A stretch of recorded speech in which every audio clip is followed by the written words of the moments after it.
আমরা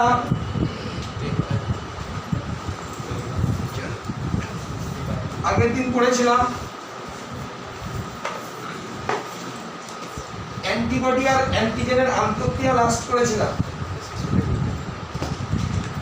আমরা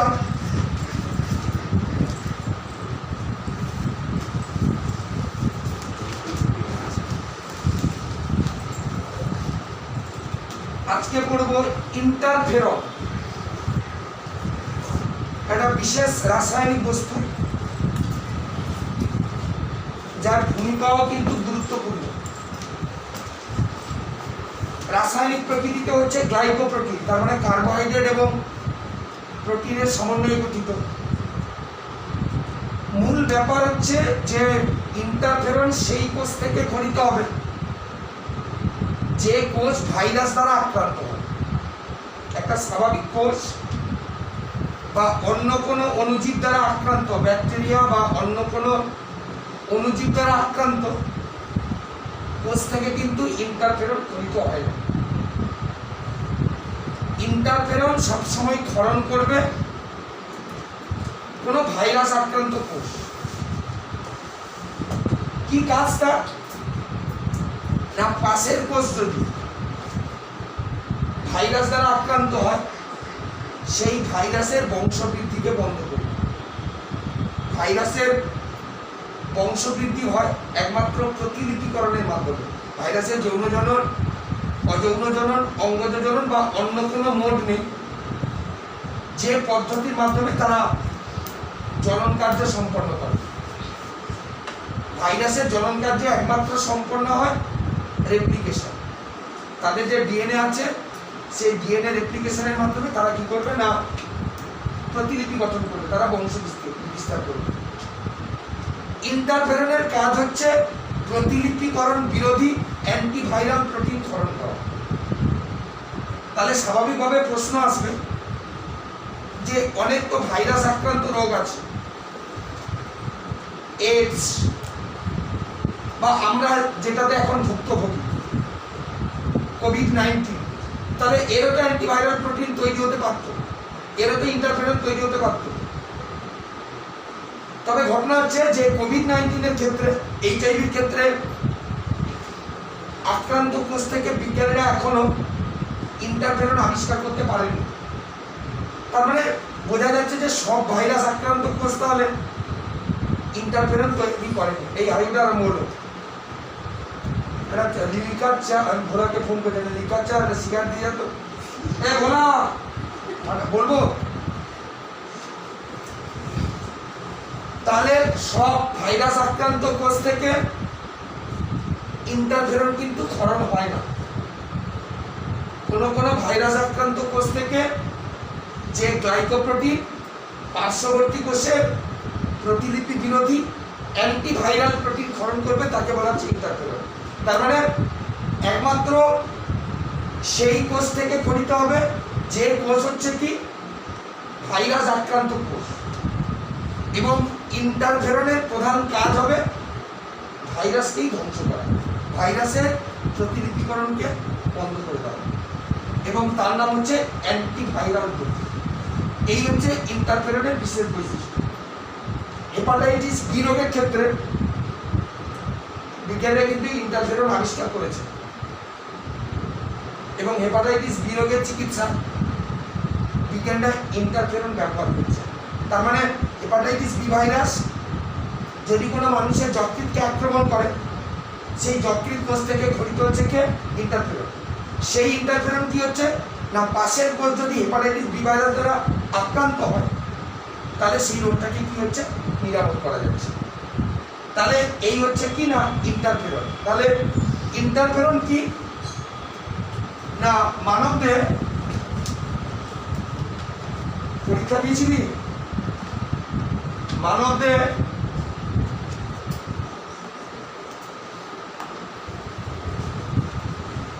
ভাইরাস আক্রান্ত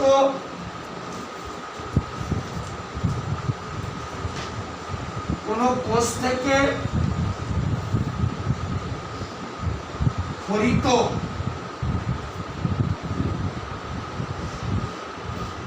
যে দ্রবণীয়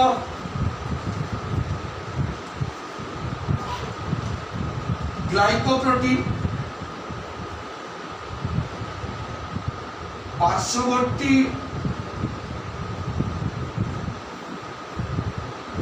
ভাইরাস আক্রান্ত কোষের ভাইরাস প্রতিলিপিকরণ বিরোধী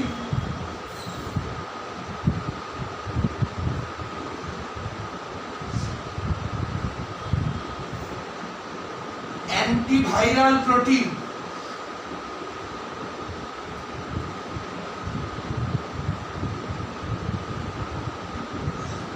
ক্ষরণ করে তাকে ইন্টারফেরন বলে।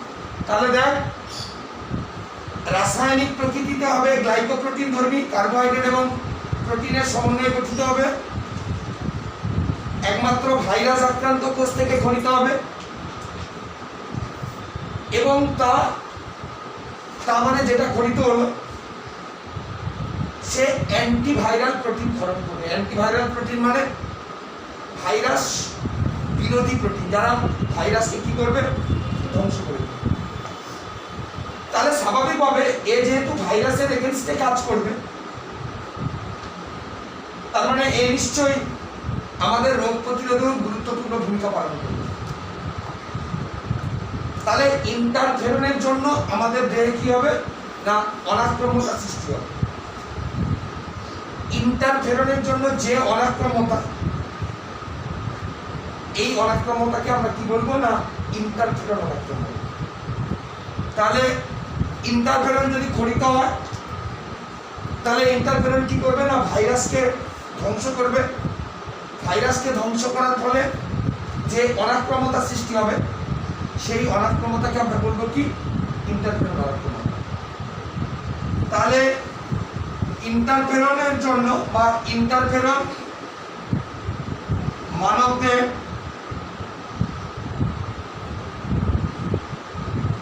যে অনাক্রম্যতা সৃষ্টি করে তাকে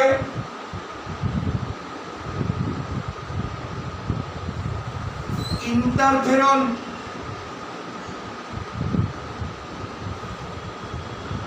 অনাক্রম্যতা। গুরুত্ব কি না, এই যে ইন্টারফেরনের কথা আমরা বলছি, আমাদের অনাক্রমতন্ত্রের অন্তর্গত কোষ, আমাদের অনাক্রমতন্ত্রের অন্তর্গত কোষের নাম হচ্ছে টি কোষ। বি কোষ, টি কোষ, ম্যাক্রোফাজ, এরকম বিভিন্ন ধরনের কোষের নাম আমরা জেনে এসেছি। এইরকম অনাক্রমতন্ত্রের একটা কোষের নাম হচ্ছে টি কোষ। এই টি কোষের উপরিভাগে আমি কিন্তু দেখতে পাচ্ছি, বুঝতে পারছি, এক ধরনের প্রোটিন থাকে। এই প্রোটিনের নাম হচ্ছে MHP। MHP মানে মেজর হিস্টোকম্প্যাটিবিলিটি প্রোটিন। কোথায় থাকে না, আমাদের যে অনাক্রমতন্ত্রের অন্তর্গত যে কোষ, যাকে আমরা বলে এসেছি টি কোষ, সেই টি কোষের উপরই হবে। যখন কোনো ভাইরাস আক্রান্ত কোষ ইন্টারফেরন করণ করবে, তখন এই ইন্টারফেরন কি করবে, MHP মেজর হিস্টোকম্প্যাটিবিলিটি প্রোটিনের সঙ্গে যুক্ত হবে, যে গঠন করবে কি একটা complex, major histocompatibility complex class 1 class 2। তারা উৎপন্ন হয়ে তখন আমাদের ভাইরাসকে কি করবে, ধ্বংস করবে। তার মানে ইন্টারফেরন উৎপন্ন হয়ে গেল, তারপরে যে ইন্টারফেরন সঙ্গে সঙ্গে যে ভাইরাসকে ধ্বংস করবে তা কিন্তু হয় না। ইন্টারফেরন যতক্ষণ না কমপ্লেক্স তৈরি করছে ততক্ষণ কিন্তু সে অ্যান্টিজেনকে ধ্বংস করতে পারবে না। এই হচ্ছে ইন্টারফেরনের বিরাট গুরুত্ব, যে এককভাবে কোনো ভাইরাস আক্রান্ত কোষ ইন্টারফেরন তৈরি করলো, তারপরে সেই ইন্টারফেরন ভাইরাসকে সঙ্গে সঙ্গে ধ্বংস করবে সেটা কিন্তু হয় না। মেজর হিস্টোকম্প্যাটিবিলিটি প্রোটিনের সঙ্গে যুক্ত হয়ে major histocompatibility complex class 1 class 2 তৈরি করবে। সেই ক্লাস 1 ক্লাস 2 যেটা তৈরি হলো সে ভাইরাসের এগেনস্টে কি করবে, কাজ করবে। এই ইন্টারফেরন মানবদের তিন ধরনের, একটা হচ্ছে আলফা, একটা হচ্ছে বিটা, আর একটা হচ্ছে গামা। মেন কাজ কিন্তু দুটো, একটা হচ্ছে ইন্টারফেরন আলফা আর একটা হচ্ছে ইন্টারফেরন বিটা। গামা সাধারণত এইরকম কমপ্লেক্স ক্লাস 1 বা ক্লাস 2 তৈরি করে। এখানে কাণ্ড নারী না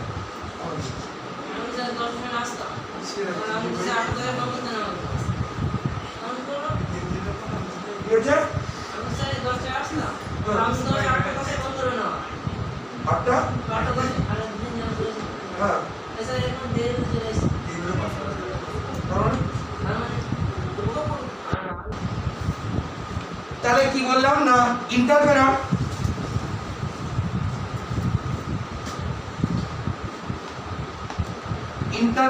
তিন প্রকারের। কি কি? একটার নাম হচ্ছে ইন্টারফেরন আলফা, আমরা একে সংক্ষেপে বলি INF আলফা। একটার নাম হচ্ছে ইন্টারফেরন বিটা, সংক্ষেপে বলা হয় INF বিটা। আরেকটা হচ্ছে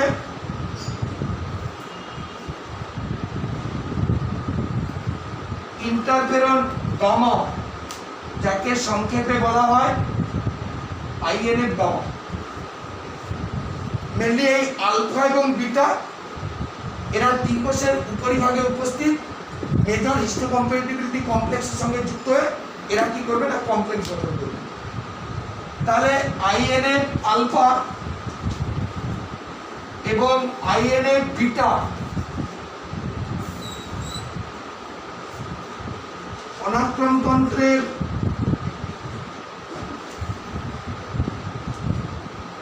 অন্তর্গত কোষ,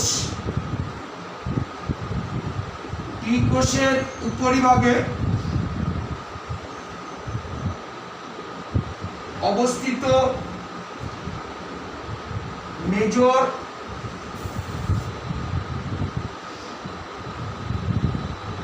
হিস্টোকম্প্যাটিবিলিটি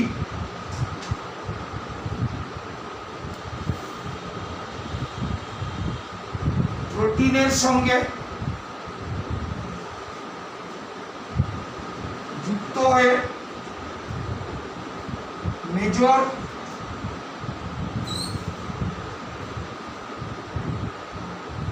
হিস্টোকম্প্যাটিবিলিটি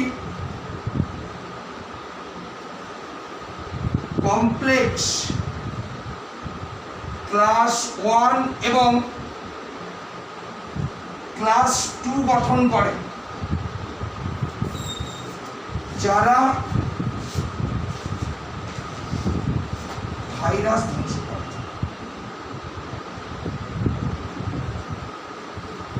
এটাকে আমরা বলি মেজর হিস্টোকম্প্যাটিবিলিটি কমপ্লেক্স, বা এটাকে আমরা বলি কি MEC।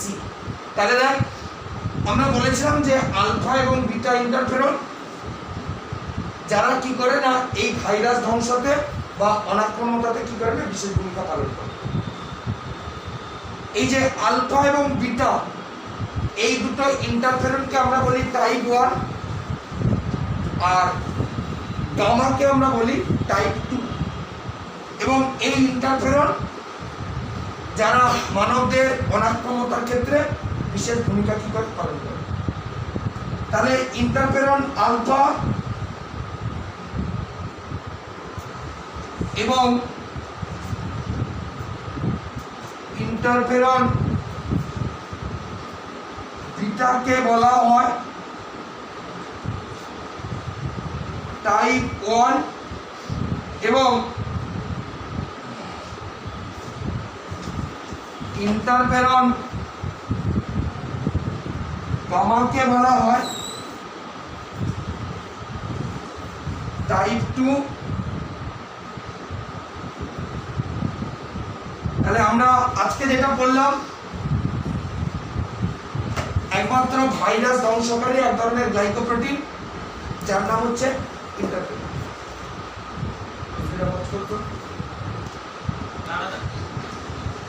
কমপ্লিমেন্ট তন্ত্র আরেক ধরনের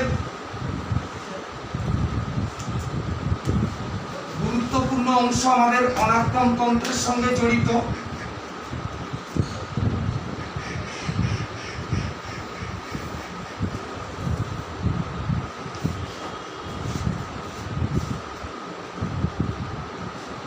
তাকে বলা হচ্ছে কমপ্লিমেন্ট সিস্টেম। আমরা আগের দিন দেখলি যেখানে আমরা অ্যান্টিবডির কার্যপদ্ধতি করেছিলাম, এবারে লাস্টের 6 নম্বর পয়েন্টে বলেছিলাম আমরা কমপ্লিমেন্ট সক্রিয়করণ, এবং সেখানে আমরা বলেছিলাম যে যখন মানবদের মধ্যে অ্যান্টিজেন প্রবেশ করে, অ্যান্টিজেন অ্যান্টিবডির সঙ্গে যুক্ত হয়, যুক্ত হয়ে অ্যান্টিজেন অ্যান্টিবডি কমপ্লেক্স গঠন করে, সেই কমপ্লেক্স যখন গঠিত হয়, এদিকে দেখা পাচ্ছিস তো 8 নম্বর লিখবি পরে,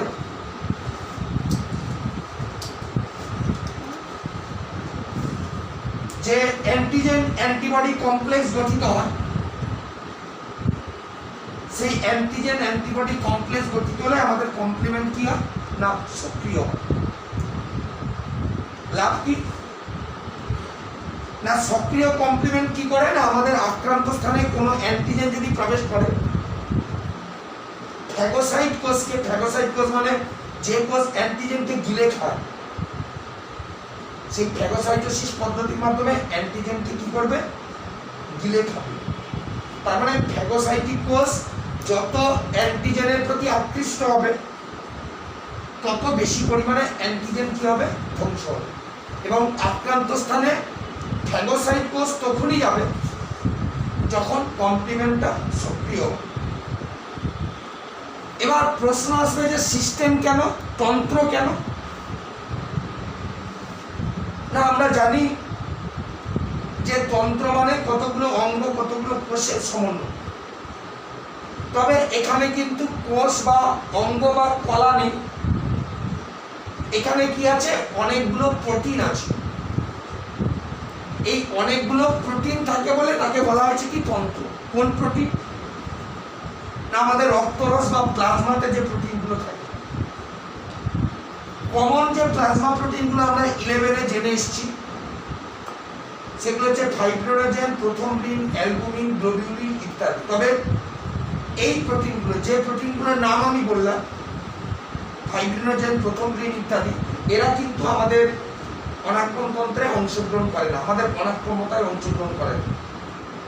এখানে C1, C2, C3, B, P এইরকম কতগুলো প্রোটিন আছে যে প্রোটিনগুলো কি করে না অনাক্রমতায় অংশগ্রহণ করে, যারাই কি করে এই কমপ্লিমেন্ট তন্ত্র গঠন করে। তবে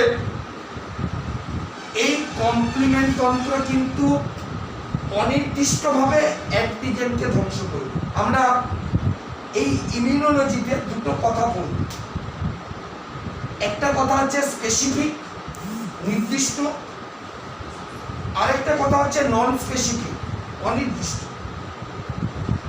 অনির্দিষ্ট মানে কি, ধর আমার এই তো পাকস্থলী থেকে ঘনিত HCl, অশ্রুতে উপস্থিত লাইসোজাইম ইত্যাদি, মিউকাস ইত্যাদি, এরা কিন্তু কখনো ডিসক্রিমিনেট করতে পারে না, এরা কিন্তু কখনো পৃথক করতে পারে না কোন অ্যান্টিজেনকে ধ্বংস করবে বা কোন অ্যান্টিজেনকে ধ্বংস করবে না। যে কোনো অ্যান্টিজেন প্রবেশ করুক, এরা কি করবে না সেই অ্যান্টিজেনের এগেনস্টেই ক্রিয়াশীল হবে। সে কোনো ভাইরাস, কোনো প্রোটোজোয়া, কোনো ব্যাকটেরিয়া, কোনো পোলেন গ্রেন, ডাস্ট, যাই যাক না কেন, সমস্ত প্রকার অ্যান্টিজেনের এগেনস্টে যখন কাজ করে তখন তাকে আমরা বলি নন স্পেসিফিক, নির্দিষ্ট নয়, তো সবার এগেনস্টে কাজ করছে। কিন্তু পার্টিকুলার ক্লস্ট্রিডিয়াম টিটেনি গেল, টিটেনাস রোগ সৃষ্টিকারী ব্যাকটেরিয়া, কোরাইনিব্যাকটেরিয়াম ডিপথেরি গেল, ডিপথেরিয়া রোগ সৃষ্টিকারী ব্যাকটেরিয়া। পোলিওমাইলাইটিস ভাইরাস গেল, ইনফ্লুয়েঞ্জা ভাইরাস গেল। এদের নির্দিষ্ট কোনো ভাইরাস বা নির্দিষ্ট কোনো ব্যাকটেরিয়ার এগেনস্টে যখন ক্রিয়াশীল হবে তখন আমরা তাকে বলবো স্পেসিফিক। তবে কমপ্লিমেন্ট তন্ত্র হচ্ছে নন স্পেসিফিক। নন স্পেসিফিক মানে যে কোনো অ্যান্টিজেন প্রবেশ করুক, যে কোনো ভাইরাস প্রবেশ করুক, তার এগেনস্টে কিন্তু কমপ্লিমেন্ট তন্ত্র ক্রিয়াশীল।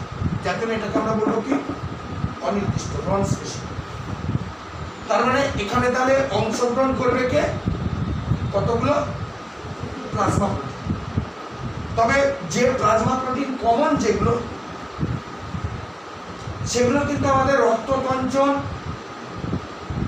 বা পরিবহনের ক্ষেত্রে গুরুত্বপূর্ণ ভূমিকা পালন করে। যেমন আমরা নামগুলো জেনে এসেছি, ফাইব্রিনোজেন, প্রথম দিন, এরা কি করে না আমাদের রক্ততঞ্চনে গুরুত্বপূর্ণ ভূমিকা পালন করে। কিন্তু এখানে যে প্লাজমা প্রোটিনগুলো আছে সেই প্লাজমা প্রোটিনগুলো কিন্তু রক্ততঞ্চনে গুরুত্বপূর্ণ ভূমিকা পালন করবে না। এরা কি করবে না আমাদের অনাক্রমতায় গুরুত্বপূর্ণ ভূমিকা পালন করবে। তাহলে কমপ্লিমেন্ট তন্ত্র কি, কমপ্লিমেন্ট সিস্টেম কি না?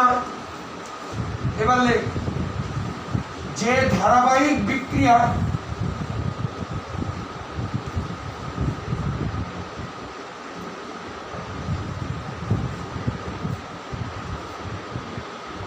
কিছু প্লাজমা প্রোটিন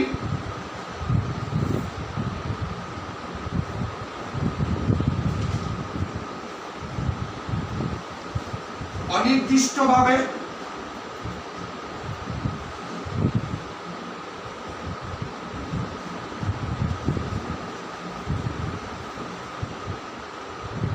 অ্যান্টিজেনের প্রাচীরে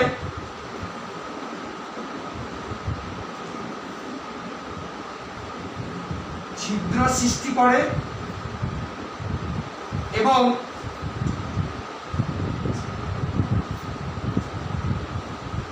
অ্যান্টিজেনকে বিদীর্ণ করে,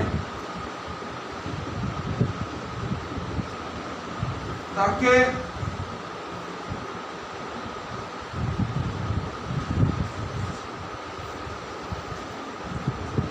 কমপ্লিমেন্ট সিস্টেম বা কমপ্লিমেন্ট তন্ত্র বলে। বন্ধলেখা। তাহলে এখানে কি থাকবে না কতগুলো প্লাজমা প্রোটিন, যে প্লাজমা প্রোটিন দেখ নন স্পেসিফিক, অনির্দিষ্ট, যে কোনো ভাইরাস যে কোনো অ্যান্টিজেন প্রবেশ করুক তার এগেনস্টে ক্রিয়াশীল হবে। অ্যান্টিজেনকে ছিদ্র করছে, অ্যান্টিজেনকে বিদীর্ণ করছে, মানে এক কথা অ্যান্টিজেনকে কি করবে? ধ্বংস করবে। তাহলে এই কমপ্লিমেন্ট তন্ত্রের অন্তর্গত প্রোটিনগুলোর নাম আমাদেরকে জানতে হবে এবং সেই প্রোটিনগুলো কোথায় থাকে তাও আমাদেরকে জানতে হবে। তাহলে এই কমপ্লিমেন্ট তন্ত্রের প্রোটিনগুলো কি কি?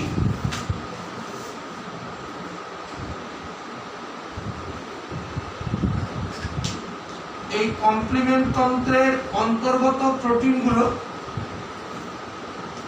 যেমন আমাদের যকৃতের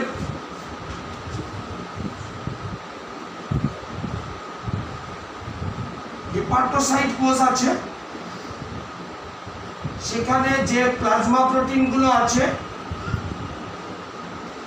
সেই প্লাজমা প্রোটিনগুলোর নাম কি? C3, C6, C8, B। এগুলো কিন্তু এক একটা করে প্লাজমা প্রোটিনের নাম, যে প্লাজমা প্রোটিনগুলো আমাদের যকৃতের কোষে বর্তমান। এরপরে আমরা জেনে এসেছি যে মানবদেহে এক ধরনের আগ্রাসন কোষ থাকে, সেই আগ্রাসন কোষের নাম হচ্ছে ম্যাক্রোফাজ। এই ম্যাক্রোফাজে যে সমস্ত প্লাজমা প্রোটিনগুলো থাকে সেগুলোর নাম কি? C1, C2, C3, C4, P। এরা হচ্ছে আরেক ধরনের প্লাজমা প্রোটিন যারা কি করে না আমাদের কমপ্লিমেন্ট তন্ত্রে অংশগ্রহণ করে। আমি এক্ষুনি বলবো যে কোন কমপ্লিমেন্ট তন্ত্রে কোন প্রোটিন ক্রিয়াশীল। আমাদের মনোসাইট বলে এক ধরনের শ্বেত রক্ত কণিকা থাকে, C1P। এই যে প্রোটিনগুলো বললাম না, এরা সবই হচ্ছে কিন্তু প্লাজমা প্রোটিন, এবং এই প্লাজমা প্রোটিনগুলো আমাদের কমপ্লিমেন্ট তন্ত্রে সক্রিয় হয় এবং কমপ্লিমেন্ট তন্ত্রকে সক্রিয় করে আমাদের অনাক্রমতা বৃদ্ধি করে। আমি এক্ষুনি পড়ব যে আমাদের দু ধরনের অনাক্রমতা আছে। এক ধরনের অনাক্রমতা উত্তরাধিকার সূত্রে পাওয়া, জন্মের সঙ্গে সঙ্গে, তো বাবারও আছে, তার ছেলেরও থাকবে, আবার তার জেনারেশনও থাকবে, এবং ত্বকের এই কঠিন আবরণ অ্যান্টিজেনের বিরুদ্ধে ক্রিয়াশীল। তার মানে এটা কিন্তু জন্মগত। খাদ্যের সঙ্গে যদি কোনো বিজাতীয় পদার্থ, ভাইরাস, ব্যাকটেরিয়া ইত্যাদি যায়, তাহলে সেই বিজাতীয় পদার্থকে ধ্বংস করে কে? পাকস্থলীর অক্সিন্টিক গ্রন্থি নিঃসৃত এই শির। তার মানে এটাও কিন্তু উত্তরাধিকার সূত্রে পাওয়া। মিউকাস গ্রন্থি থেকে, শ্লেষ্মা গ্রন্থি থেকে, মিউকাস পর্দা থেকে এক ধরনের আঠালো চটচটে পদার্থ গঠিত হয়, তার নাম হচ্ছে মিউকাস, শ্লেষ্মা। এটাও কিন্তু বাবারও আছে, তার ছেলেরও থাকবে, তার ছেলেরও থাকবে। এইরকম যে অনাক্রমতা, এইরকম অনাক্রমতা হচ্ছে সহজাত অনাক্রমতা। বাবার ডিপিটি টিকা নিয়েছিল, তার মানে তার সেই রোগের এগেনস্টে সে কার্যকরী। ছেলে নিল বিসিজি টিকা, ছেলে কিন্তু ওই রোগের এগেনস্টে কার্যকরী নয়। বিসিজি মানে যক্ষা রোগের এগেনস্টে কার্যকরী। তার মানে এটা কিন্তু জন্মাধিকার সূত্রে পাওয়া নয়, এটা কিন্তু উত্তরাধিকার সূত্রে প্রাপ্ত নয়, এটা কিন্তু সে অর্জন করবে। আমি এক্ষুনি পড়াবো এই দু ধরনের অনাক্রমতা, একটা হচ্ছে সহজাত আর একটা হচ্ছে অর্জিত। এই যে কমপ্লিমেন্ট তন্ত্র দুটো পথে সক্রিয় হতে পারে, একটা হচ্ছে ক্লাসিক্যাল পথ, একটা হচ্ছে নন ক্লাসিক্যাল পথ। ক্লাসিক্যাল পথে আমরা এক ধরনের অনাক্রমতা দেখতে পাবো, আর নন ক্লাসিক্যাল পথে আমরা আরেক ধরনের অনাক্রমতা দেখতে পাবো। ক্লাসিক্যাল পথে সাধারণত অর্জিত অনাক্রমতা, আর নন ক্লাসিক্যাল পথে সাধারণত সহজাত অনাক্রমতা। তাহলে আমাদের যখন অর্জিত অনাক্রমতা হবে তখন কমপ্লিমেন্ট তন্ত্রের ক্লাসিক্যাল পথ সক্রিয় হবে, আমাদের যখন সহজাত অনাক্রমতা হবে তখন কমপ্লিমেন্ট তন্ত্রের নন ক্লাসিক্যাল পথ কি হবে? আক্রান্ত হবে। ক্লাসিক্যাল পথে আক্রান্ত হচ্ছে, সক্রিয় হবে। ক্লাসিক্যাল পথে বিশেষ বিশেষ কতগুলো প্লাজমা প্রোটিন আছে, আবার নন ক্লাসিক্যাল পথে বিশেষ বিশেষ কতগুলো প্লাজমা প্রোটিন আছে। এই যে প্লাজমা প্রোটিনগুলো আমি নাম লিখেছি, সব প্লাজমা প্রোটিন সব পথে কিন্তু সক্রিয় হয় না। তাহলে আমরা প্রথমে পড়বো যেটা, এক নম্বর যেটা পড়বো সেটা হচ্ছে কি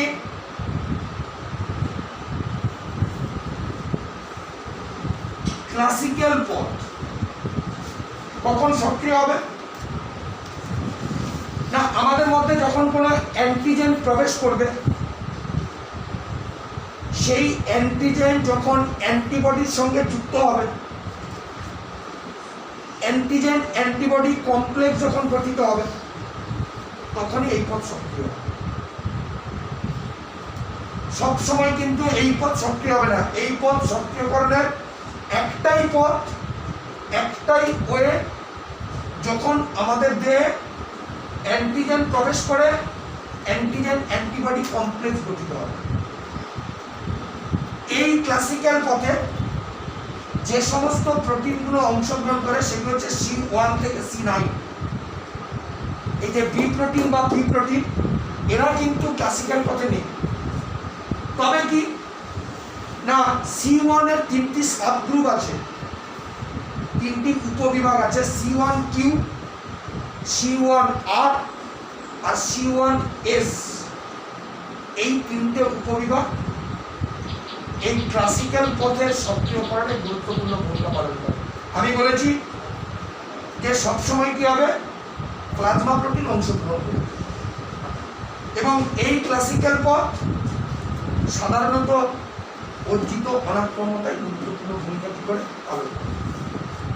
তাহলে ক্লাসিক্যাল পথের সক্রিয়করণ যখন অ্যান্টিজেন অ্যান্টিবডি কমপ্লেক্স গঠিত হবে, তখনই কিন্তু এর সক্রিয়করণ হবে। তাহলে কি বললাম? মানবদেহে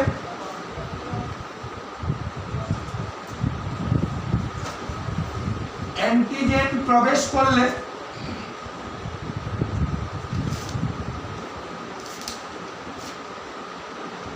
অ্যান্টিজেন অ্যান্টিবডির সঙ্গে যুক্ত হয়ে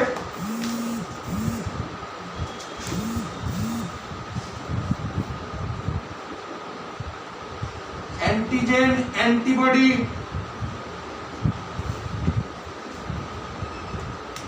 কমপ্লেক্স গঠন করার পর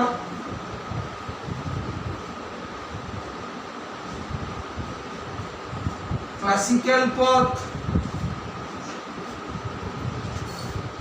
সক্রিয় হয়। এই পথে প্লাজমা প্রোটিন C1 থেকে C9 এবং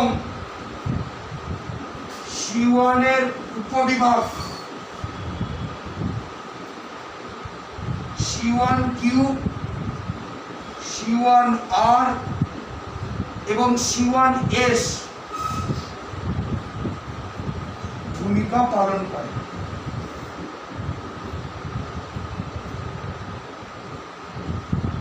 অর্জিত অনাক্রাম্যতায়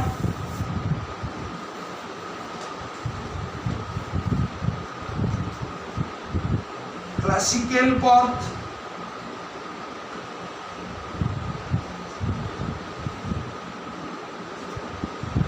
ক্লাসিক্যাল পথের ভূমিকা। তাহলে এক নম্বর আমরা গেলাম কি ক্লাসিক্যাল পথ। আমরা আরেক ধরনের পথকে পড়ব নন ক্লাসিক্যাল পথ। নন ক্লাসিক্যাল পথ কখন সক্রিয় হবে? তখন কিন্তু অ্যান্টিজেন অ্যান্টিবডি কমপ্লেক্সের কোনো গল্প নেই। যখন ব্যাকটেরিয়া যখন প্রবেশ করবে, আমরা জানি ব্যাকটেরিয়ার কোষপ্রাচীরের বাইরের দিকে কি আছে? পলিস্যাকারাইড। ব্যাকটেরিয়ার কোষপ্রাচীরের বাইরের দিকে যেমন পেপটাইডোগ্লাইকেন আছে, পলিস্যাকারাইড আছে। সেই পলিস্যাকারাইডের সঙ্গে যখন কমপ্লিমেন্ট প্রোটিন যুক্ত হবে তখন এই নন ক্লাসিক্যাল পথ সক্রিয় হবে। এখানে যখন অ্যান্টিজেন অ্যান্টিবডি কমপ্লেক্স গঠিত হয়েছিল তখন যেমন এই পথ সক্রিয় হয়েছিল, এই পথ কি হবে না ব্যাকটেরিয়ার বাইরের দিকে যে পলিস্যাকারাইড আছে তার সঙ্গে যখন প্লাজমা প্রোটিন যুক্ত হবে তখন কিন্তু সক্রিয় হবে। সেখানে কোন প্লাজমা প্রোটিন? একটা হচ্ছে বি আর একটা হচ্ছে টি। এবং এই প্রকার পথ এখানে যেহেতু অর্জিত অনাক্রাম্যতা আছে, তাহলে এখানে কি হবে? সহজাত অনাক্রাম্যতা কি করে অংশগ্রহণ। তাহলে আমরা 2 নম্বর যে কমপ্লিমেন্ট তন্ত্রের পথ করব সেই পথের নাম হচ্ছে কি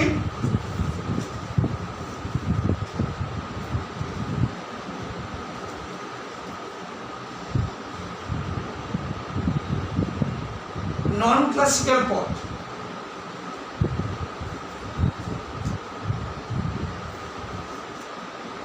মানবদের মধ্যে অনুপ্রবিষ্ট অ্যান্টিজেন প্রধানত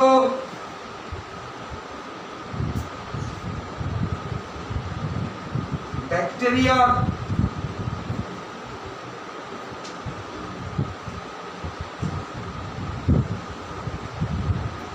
কোষপ্রাচীরের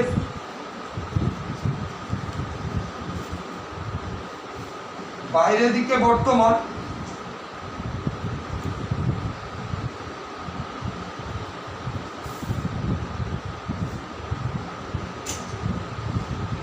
পলিস্যাকারাইডের সঙ্গে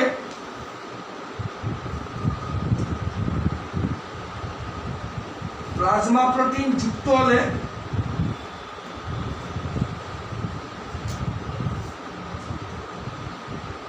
এই পথ সক্রিয় হয়।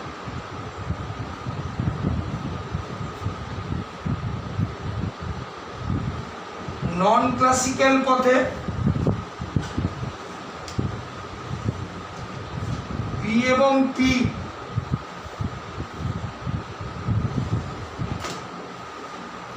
প্লাজমা প্রোটিন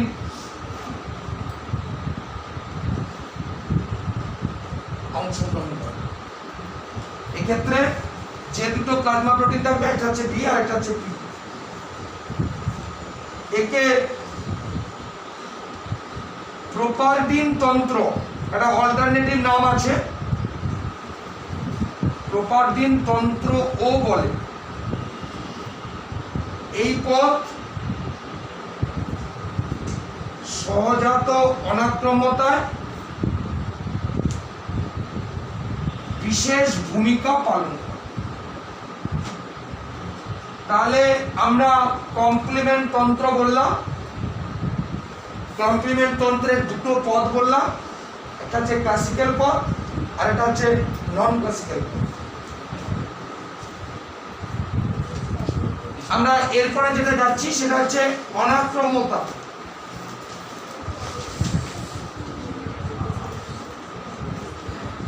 আমরা একে বলবো ইমিউনিটি। মোটামুটি আমরা জানি এই অনাক্রম্যতা বিষয়টা, যে যদি আমরা এক কথায় বলি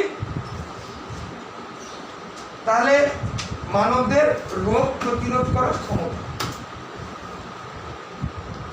যার অনাক্রম্যতা যত বেশি হবে তার রোগ প্রতিরোধ করার ক্ষমতা তত বেশি হবে, আর যার অনাক্রম্যতা যত কম তার রোগ প্রতিরোধের ক্ষমতাও তত কম। তার মানে আমাদের রোগ প্রতিরোধের ব্যাপারটা অনাক্রম্যতার সঙ্গে যুক্ত। আমাদের দেহের মধ্যে যখন কোনো অ্যান্টিজেন প্রবেশ করে, সেই অ্যান্টিজেনটাকে ধ্বংস করে রোগ প্রতিহত করার ক্ষমতাকে আমরা বলবো কি অনাক্রম্যতা। আমরা দুটো ভাগে ভাগ করেছি, একটা হচ্ছে সহজাত আর একটা হচ্ছে অর্জিত। আমরা এই অনাক্রম্যতার কথাগুলো বলব।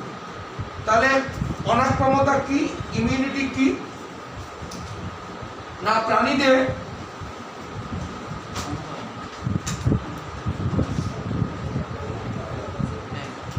অ্যান্টিজেন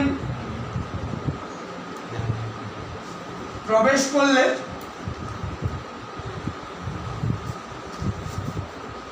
উক্ত অ্যান্টিজেনকে ধ্বংস করে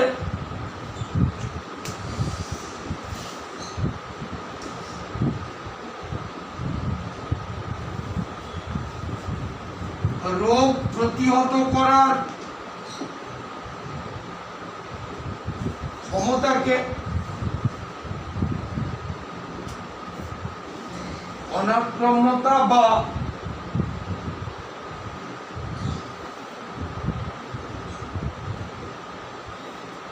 ইমিউনিটি বলে।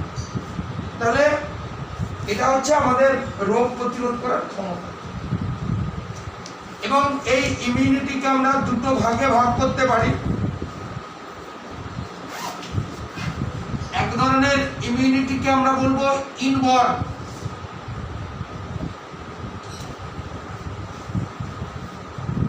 যেটাকে আমরা বলবো সহজাত অনাক্রম্যতা। তার মানে এই প্রকার অনাক্রম্যতা আমাদের জন্মের সঙ্গে সঙ্গে সৃষ্টি হয়। এই প্রকার অনাক্রম্যতা উত্তরাধিকার সূত্রে পাওয়া, একটা জনু থেকে পরবর্তী জনুতে সঞ্চারিত হয়। এবং এই প্রকার অনাক্রম্যতা কিন্তু নন স্পেসিফিক।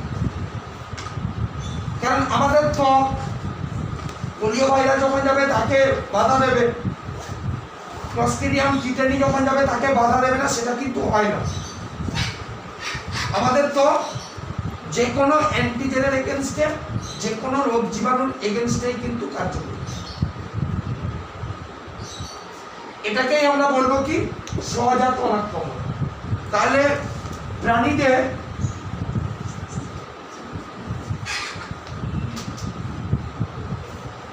যে সকল অনাক্রম্যতা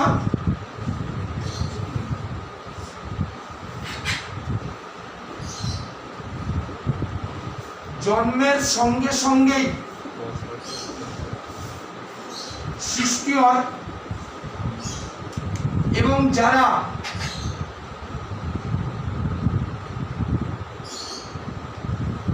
যে কোনো রোগের বিরুদ্ধে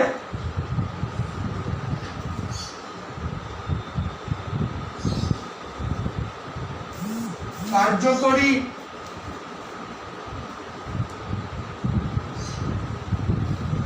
ভূমিকা পালন করে তাদের না তাকে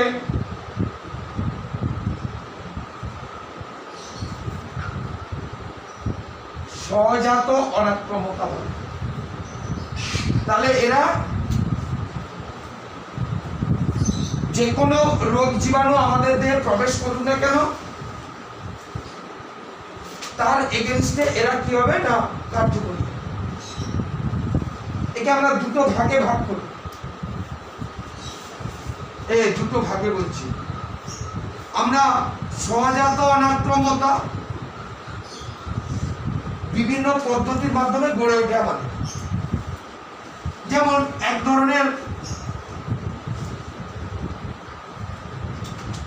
আগ্রাসন, যখন কোনো অ্যান্টিজেন প্রবেশ করবে সেই অ্যান্টিজেনকে কি করবে না সোয়ালিং করবে, গিলে ফেলবে, গ্রাস করবে।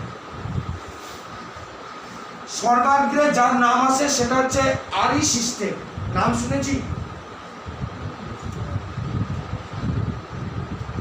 এখন মোটামুটি পুজোতে কোন ভ্যারাইটি লেগিংস চুড়িদার উঠেছে সেইগুলো আমাদেরকে বলবেন। কোথায় সেনা জিন্স, রমনা জিন্স, সেই সব কথা বলবেন। এখন পুজোর আগে ওই আরি ফারি এইসব নিয়ে এখন গল্প মারবেন না,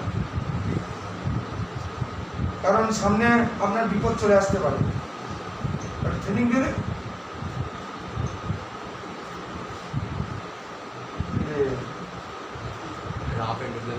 রাভেন টপ না, রাফ এন্ডোপ্লাজমিক রেটিকুলাম, সেটা আর বলা হয়, SER আর RER, rough endoplasmic reticulum RER। আমি বলেছি RE সিস্টেম। যকৃতের রেটিকুলো এন্ডোথেলিয়াল সিস্টেম, যারা কোনো রোগ জীবাণু প্রবেশ করুক তাকে ফ্যাগোসাইটোসিস পদ্ধতির মাধ্যমে গিলে ফেলবে।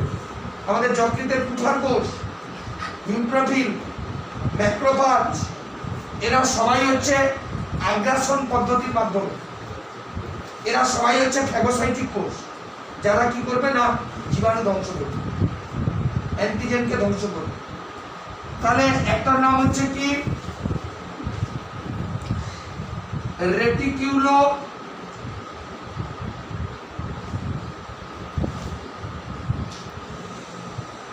Endothelial system. অনেকের শরীর ভালো তো? খাতা কোথায়? পরীক্ষা খাতা কোথায়? মোটামুটি এমন দিনে শরীরটা খারাপ হলো বেঁচে গেলি এ যাত্রা। রেটিকুলো এন্ডোথেলিয়াল সিস্টেম, নিউট্রোফিল,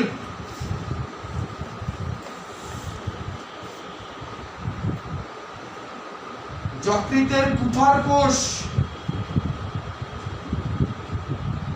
ইত্যাদি, যারা কি করে না আগ্রাসন পদ্ধতির মাধ্যমে আমাদের দেহের অনুপ্রবিষ্ট রোগ জীবাণুকে কি করবে তা ধ্বংস করবে। 2 নম্বর আমরা আসতে পারি, তাহলে তো সহজাত পদ্ধতি, এ তো উত্তরাধিকার সূত্রে পাওয়া, বাবারও আছে, মায়েরও আছে, তার নেক্সট জেনারেশন আছে, তারও নেক্সট জেনারেশন আছে। আর নিশ্চয়ই আদি কোষ পৃথক করতে পারবে না, কোন অ্যান্টিজেনকে ধ্বংস করবে, কোন অ্যান্টিজেনকে ধ্বংস করবে না, যার জন্য যে কোনো রোগের বিরুদ্ধে, অর্থাৎ এরা হচ্ছে, আমরা যদি অনাক্রমতায় বলি তাহলে এরা হচ্ছে বস্তু নিরপেক্ষ, নন স্পেসিফিক, অনির্দিষ্ট, যে কোনো রোগের এগেনস্টে এরা কি করবে না কাজ করবে। একই রকম ভাবে আমরা যদি ত্বক এবং শ্লেষ্মার ইংরেজি হচ্ছে মিউকাস, মিউকাস গ্রন্থি থেকে যে মিউকাস বা শ্লেষ্মা খরিত হয়, তো আমাদের বহিনা সানান্দের শ্লেষ্মা থাকে আঠালো চটচটে, যদি কোনো অ্যান্টিজেন প্রবেশ করে তাহলে সেই চটচটে আঠালো শ্লেষ্মার সঙ্গে অ্যান্টিজেনটিও আটকে যায়, সে আর ভেতরে যেতে পারে। তো বাইরের দিকে কঠিন শক্ত আবরণী, যারা কি করবে, যে কোনো অ্যান্টিজেনকে কি করবে, বাধা দেবে। 3 নম্বর হচ্ছে অ্যাসিড। পাকস্থলীর অক্সিজেন গ্রন্থি থেকে গঠিত হবে হাইড্রোক্লোরিক অ্যাসিড, যারা খাদ্যবস্তুর সঙ্গে মিশ্রিত কোনো বিজাতীয় পদার্থকে কি করবে, ধ্বংস করবে। এইরকম কিছু কিছু রাসায়নিক পদার্থ আছে। এরকম রাসায়নিক পদার্থের নাম কি না, 1 নম্বর হচ্ছে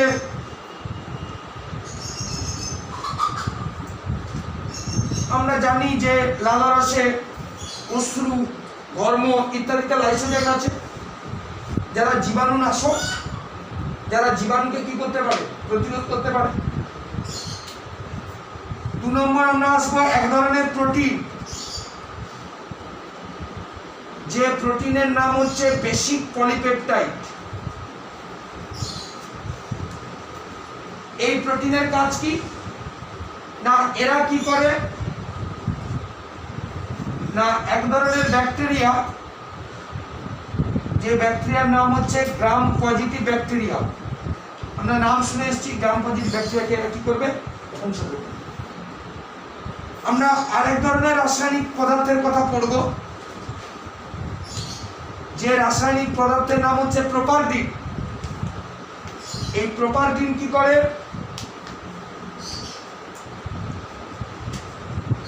গ্রাম নেগেটিভ ব্যাকটেরিয়া কি করে না, ধ্বংস করে। আমরা এক ধরনের রাসায়নিক পদার্থের কথা বলবো, অ্যান্টিবডি, ইমিউনোগ্লোবিউলিন, যারা দেহের মধ্যে অনুপ্রবিষ্ট অ্যান্টিজেনকে কি করবে, ধ্বংস করবে। দেখ প্রত্যেকটা কিন্তু নন স্পেসিফিক, এরা কিন্তু আমাদের দেহের নির্দিষ্ট কোনো রোগের এগেনস্টে নয়। যে কোনো রোগ হোক, যে কোনো অ্যান্টিজেন যা, সেই অ্যান্টিজেন সেই রোগের বিরুদ্ধে এরা কিন্তু আসে। এইরকম অনাক্রমতাকে আমরা কি বলবো, সহজাত অনাক্রমতা। আমরা এরপরে যে অনাক্রমতা করব, যে অনাক্রমতাটাকে অর্জন করা হয়, অর্জিত অনাক্রমতা। স্যারের বিশেষ অসুবিধার কারণে 10টার পরিবর্তে 7টার সময় আমরা এরপরে যেটা যাচ্ছি 2 নম্বরে,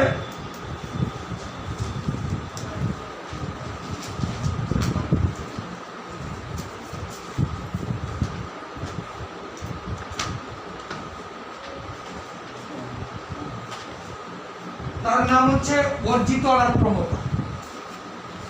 কখন হয় না, আমাদেরকে যখন রোগ জীবাণু আক্রমণ করে, তার মানে রোগ জীবাণু আক্রমণ করলেও কিন্তু আমাদের অনাক্রমতা হয়। ধর আমাদের মধ্যে পক্স ভাইরাস প্রবেশ করল, তাহলে পক্স ভাইরাসের এগেনস্টে কি হবে, আমার অনাক্রমণ তন্ত্র কি করবে, অ্যান্টিবডি তৈরি করবে।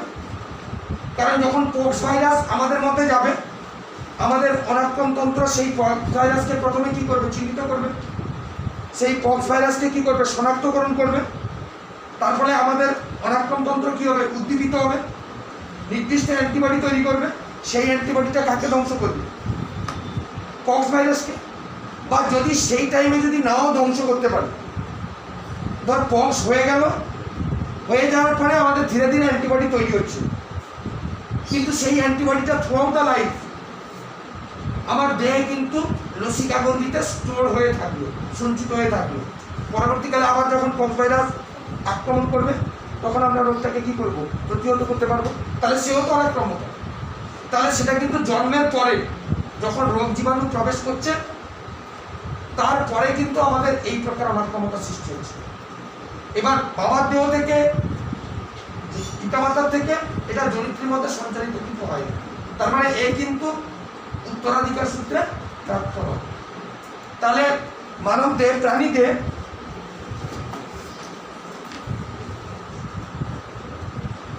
যে সকল অনাক্রম্যতা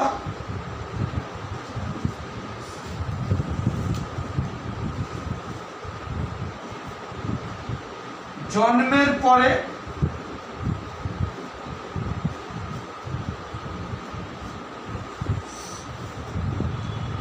জীবাণু সংক্রমণের ফলে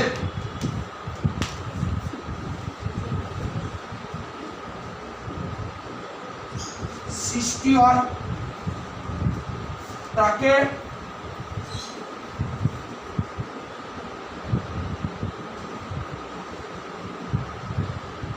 অর্জিত অনাক্রম্যতা বলে। এবার আমরা যখন অর্জিত অনাক্রম্যতা পড়ব, এই অর্জিত অনাক্রম্যতাকে আমরা দুটো ভাগে ভাগ করব। এক ধরনের অর্জিত অনাক্রম্যতাকে আমরা বলি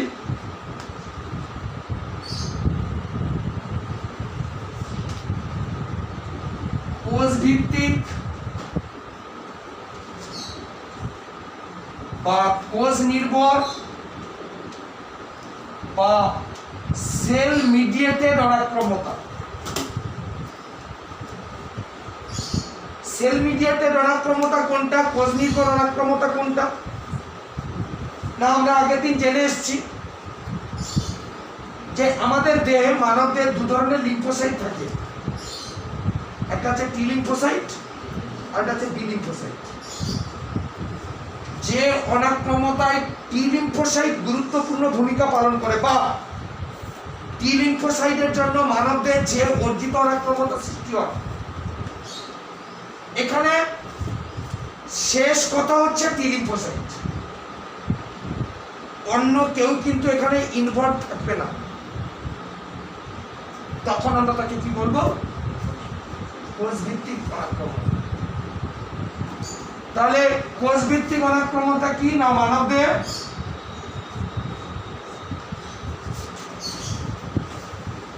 যে অর্জিত অনাক্রম্যতা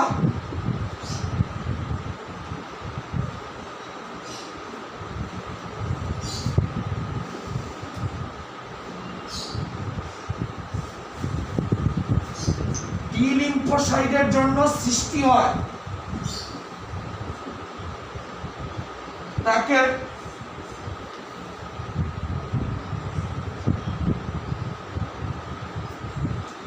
কোষ ভিত্তিক অনাক্রম্যতা বলে।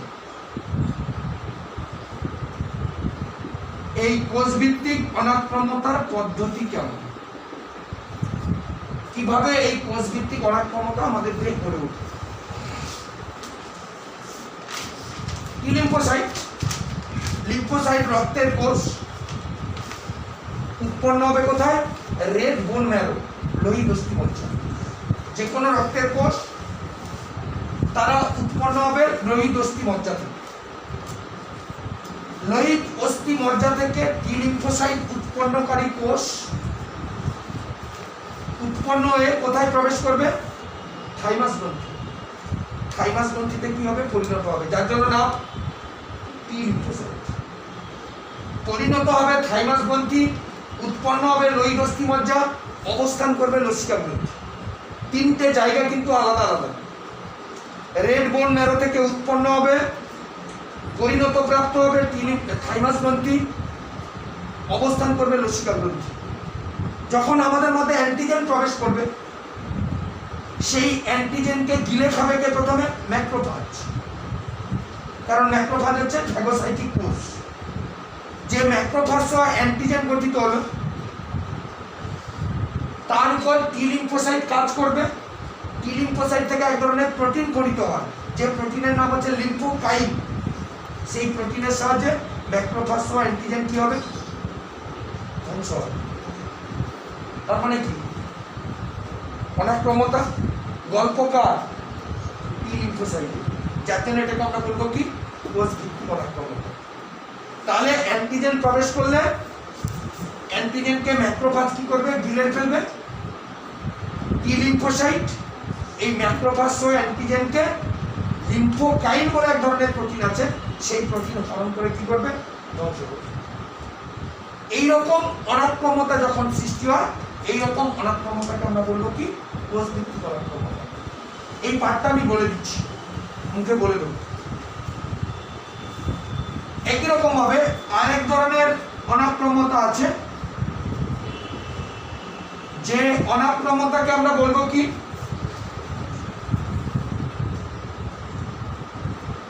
যে অনাক্রম্যতাকে আমরা বলবো রসভিত্তিক অনাক্রম্যতা, বা একে আমরা বলবো কি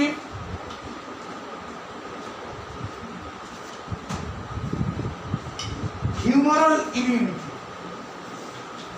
হিউমার এই কথাটা এসছে তরল থেকে, যার জন্য নাম হয়েছে কি রসভিত্তিক। মানবদেহে যেহেতু এখানে টি লিম্ফোসাইট মুখ্য ভূমিকা পালন করে, এখানে মুখ্য ভূমিকা পালন করবে কে? B lymphocyte. তাহলে মানবদেহে যে অর্জিত অনাক্রম্যতা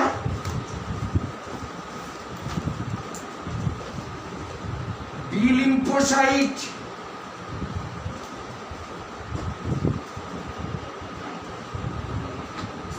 গুরুত্বপূর্ণ ভূমিকা পালন করে,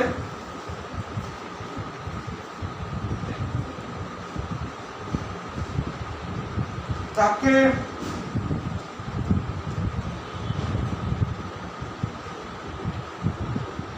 রসভিত্তিক অনাক্রম্যতা। এর পদ্ধতি কেমন? বি লিম্ফোসাইট রক্তের কোষ স্বাভাবিকভাবে উৎপন্ন হবে কোথায়? রেড বোন ম্যারো, লোহিতস্থি মধ্যে স্টেম কোষ। এ কিন্তু পরিণত হবে সেখানে, যেখানেই উৎপন্ন হবে সেখানেই পরিণত হবে, অবস্থান করবে লসিকা গ্রন্থি। সবাই কিন্তু অবস্থান করে লসিকা গ্রন্থিতে, সবার উৎপন্ন কিন্তু লোহিতস্থি মজ্জা। তবে এ পরিণত প্রাপ্ত হবে থাইমাস গ্রন্থি, এ পরিণত প্রাপ্ত হবে লোহিতস্থি মজ্জা। অ্যান্টিজেন যখন প্রবেশ করবে সেই অ্যান্টিজেনের সঙ্গে বি লিম্ফোসাইট সরাসরি যুক্ত হবে। এখানে অ্যান্টিজেন যখন প্রবেশ করে সেই অ্যান্টিজেনের সঙ্গে যুক্ত হয় কে? ম্যাক্রোফাজ। এখানে যখন অ্যান্টিজেন প্রবেশ করবে সেই অ্যান্টিজেনের সঙ্গে যুক্ত হবে কে? বি লিম্ফোসাইট সরাসরি। বি লিম্ফোসাইট সক্রিয় হবে, বি লিম্ফোসাইট বিভাজিত হবে, ব্লাস্ট কোষে পরিণত হবে। ব্লাস্ট কোষ প্লাজমা কোষে পরিণত হবে। আমরা জেনে এসেছি আগে প্লাজমা কোষের প্রধান কাজ হচ্ছে অ্যান্টিবডি উৎপন্ন করা। তাহলে অ্যান্টিবডি উৎপন্ন করলো, সেই অ্যান্টিবডি কি করবে? অ্যান্টিজেন ধ্বংস করবে। পদ্ধতিগুলো কি কি? হয় প্রেসিপিটেশন, না হলে অ্যাগ্লুটিনেশন, না হলে নিউট্রালাইজেশন। আমরা পড়ে এসেছি তো অ্যান্টিবডির কার্যপদ্ধতি। তাহলে এইভাবে কোষ নির্ভর অনাক্রম্যতার ক্ষেত্রে বি লিম্ফোসাইট, রসভিত্তিক অনাক্রম্যতার ক্ষেত্রে বি লিম্ফোসাইট গুরুত্বপূর্ণ ভূমিকা পালন করে। আমরা এই পদ্ধতিটাও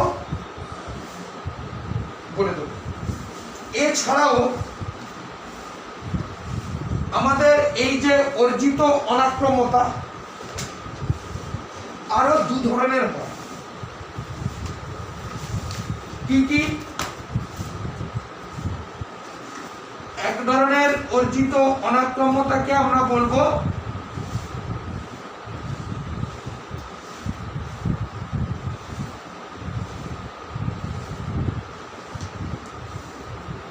সক্রিয় অর্জিত অনাক্রম্যতা।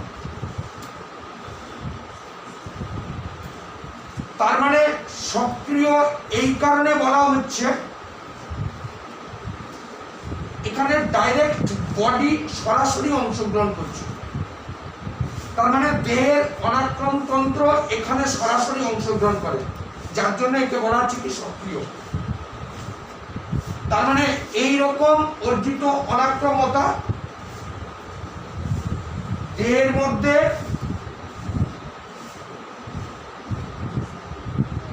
অ্যান্টিজেন প্রবেশের ফলে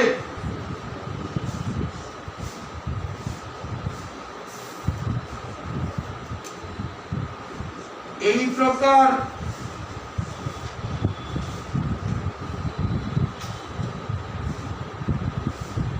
প্রকার অনাক্রম্যতা সৃষ্টি হয়।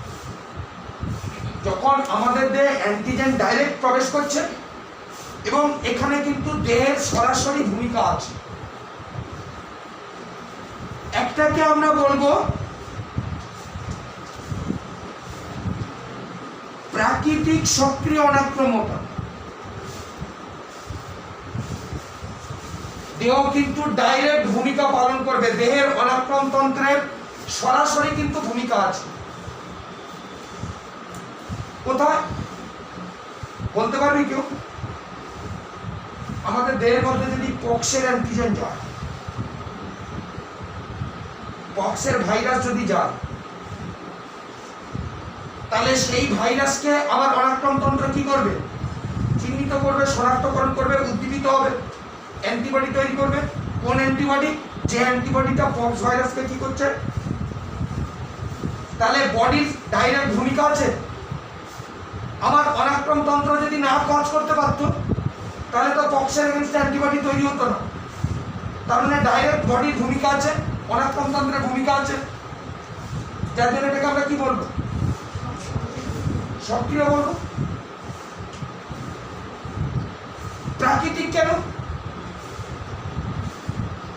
এই পদ্ধতিতে যে ভাইরাসটা আমাদের দেহের মধ্যে প্রবেশ করলো, সেই ভাইরাসটা কি প্রকৃতিতে? তো সেটা কৃত্রিম নয়। তার মানে এটাকে তাহলে আমরা বলতে পারি কি বডির ডাইরেক্ট ভূমিকা আছে, আর ভাইরাস যেহেতু গেছে তাহলে একে আমরা কি বলবো? প্রাকৃতিক। এইরকম ভাবে নিশ্চয়ই এক ধরনের কৃত্রিম সক্রিয় অনাক্রমতা আছে। এইটা বলতে পারবি? শরীরের অনাক্রম তন্ত্র সরাসরি ভূমিকা পালন করবে, কিন্তু সেই অনাক্রমতার জন্য প্রাকৃতিক কোনো কারণ দায়ী নয়, পুরোটাই কিন্তু আর্টিফিশিয়াল। হ্যাঁ, কি টিকাকরণ।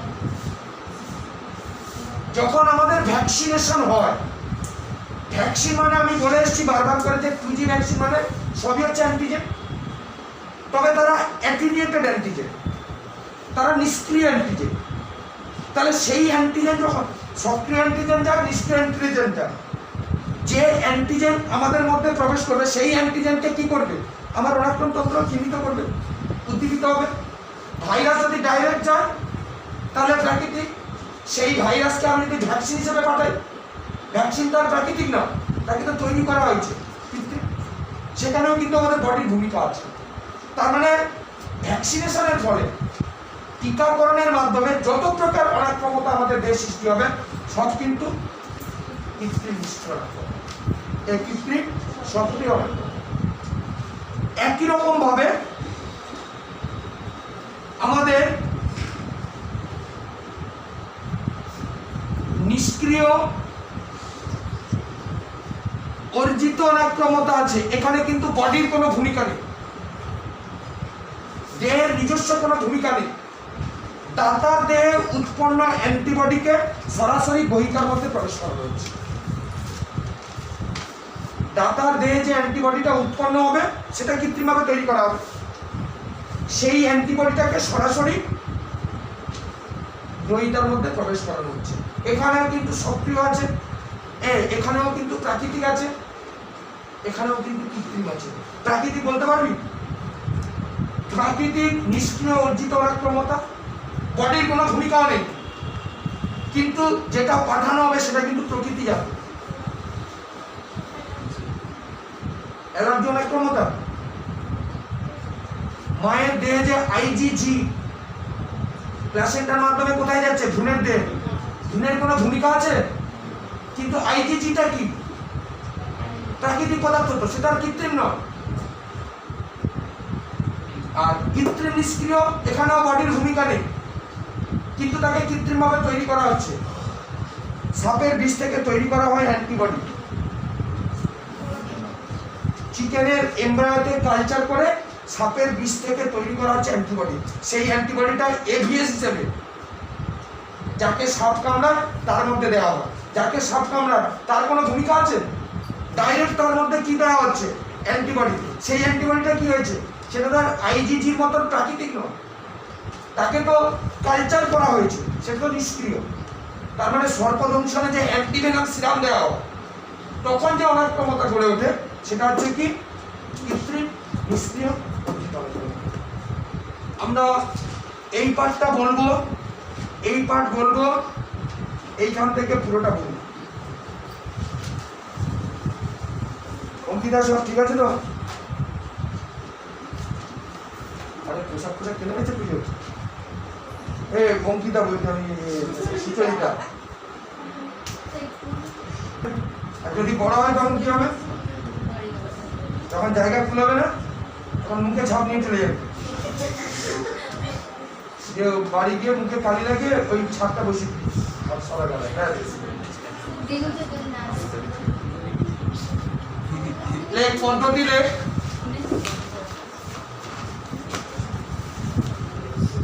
মানবদের টি লিম্ফোসাইট, মানবদের টি লিম্ফোসাইট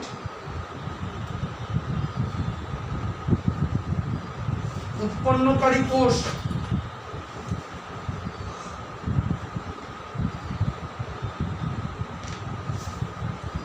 লোহিত অস্থিমজ্জা থেকে উৎপন্ন হয়ে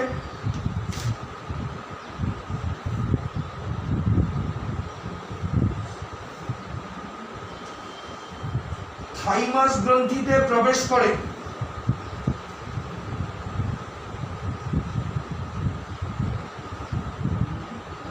থাইমাস গ্রন্থিতে প্রবেশ করে এবং থাইমাস গ্রন্থিতে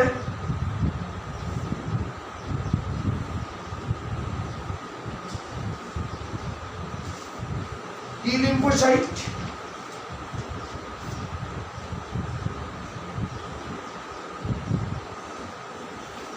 পরিণত প্রাপ্ত হয়।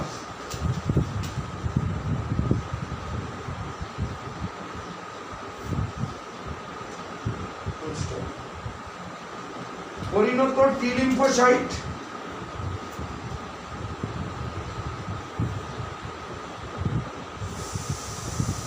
লসিকা গ্রন্থিতে অবস্থান করে।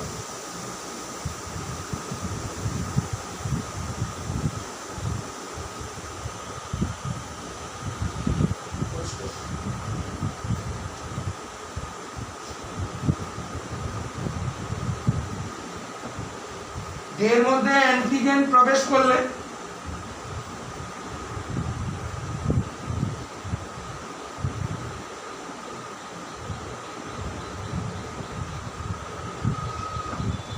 সেই অ্যান্টিজেনের সঙ্গে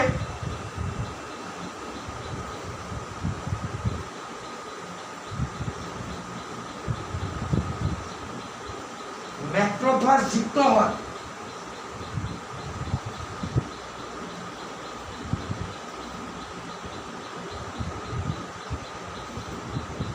টি লিম্ফোসাইট কর্তৃক নিঃসৃত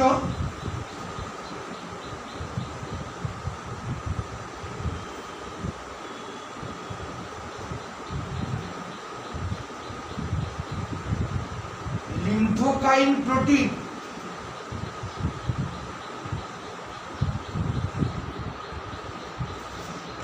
ম্যাক্রোফাজ সহ অ্যান্টিজেনকে ধ্বংস করে।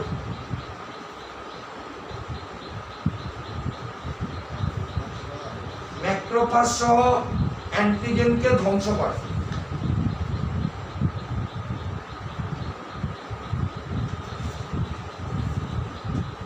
রসভিত্তিক অনাক্রম্যতা হেডিং।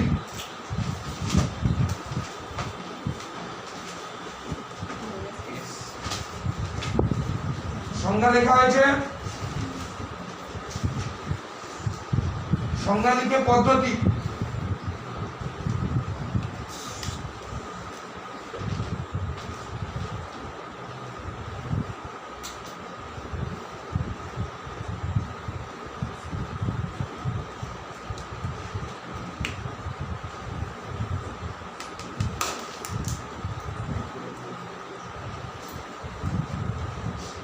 ভিডিও খোলা তো?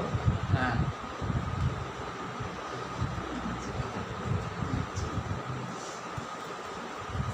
লেখ পদ্ধতি লেখ, বলবো।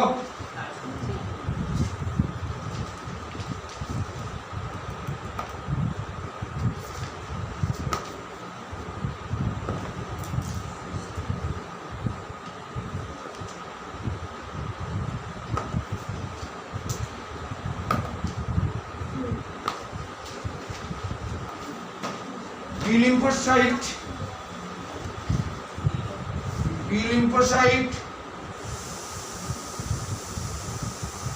লোহিত মস্তিমজ্জার স্টেম কোষ থেকে উৎপন্ন হয়ে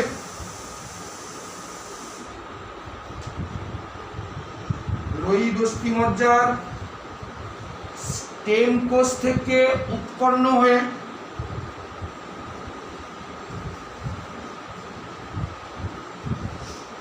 লোহিত অস্থিমজ্জাতে পূর্ণতা প্রাপ্ত হয়।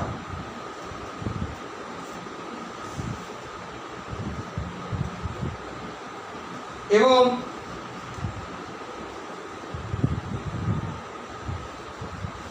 লসিকা গ্রন্থিতে অবস্থান করে।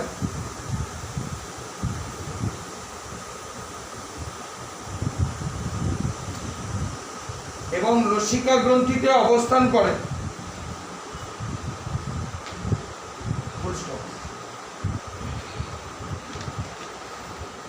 দেহের মধ্যে অ্যান্টিজেন প্রবেশ করলে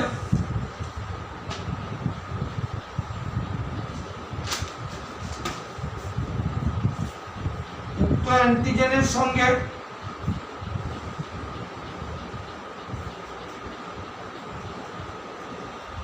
বি লিম্ফোসাইট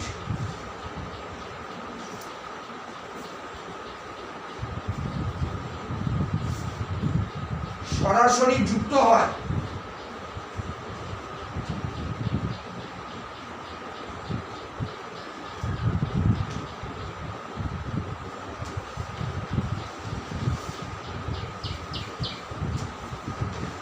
এবং বি লিম্ফোসাইট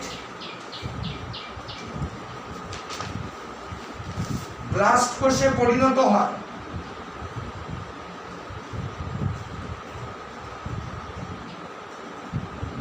ব্লাস্ট কোষে পরিণত হয়। পরে ব্লাস্ট কোষ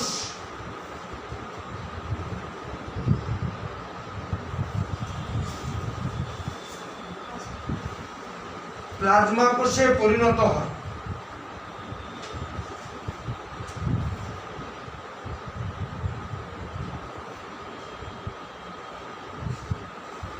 প্লাজমা কোষ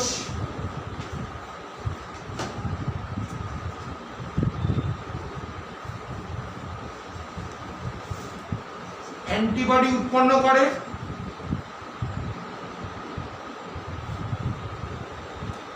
এবং উৎপন্ন অ্যান্টিবডি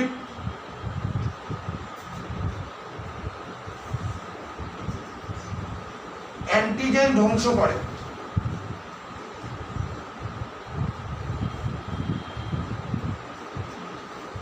অ্যান্টিবডি নিউট্রালাইজেশন বা প্রশমকরণ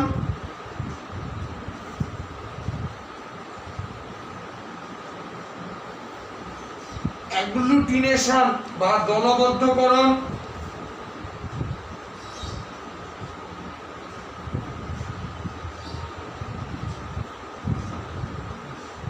এবং প্রেসিপিটেশন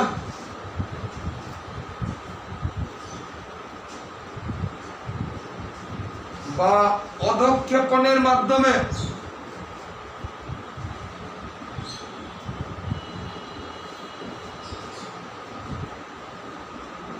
অ্যান্টিজেন ধ্বংস করে। অধঃক্ষেপণের মাধ্যমে অ্যান্টিজেন ধ্বংস করে এবং দেহের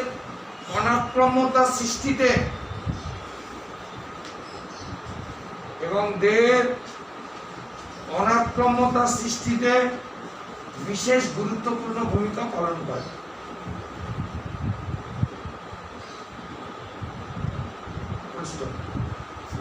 এরপরে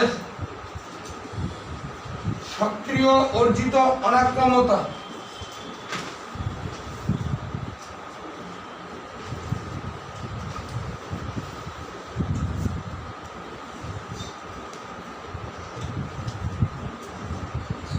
বুধবার আসতে পারবি না? সকালবেলা সাতটার সময় পড়া তো 5:30টার সময় বেরিয়ে হেঁটে হেঁটে আসবে। হ্যাঁ, গাড়ির দরকার নেই তো। বন্ধু বড় না গাড়ি বড়?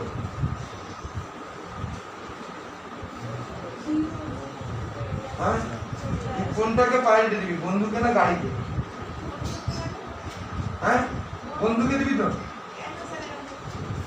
বুধবার দিন তো জড়িত আসি, তাহলে মোবাইলে খরচটা হবে না। না, এখন তো আনলিমিটেড কল ফ্রি। প্রাকৃতিক সক্রিয় অনাক্রম্যতা।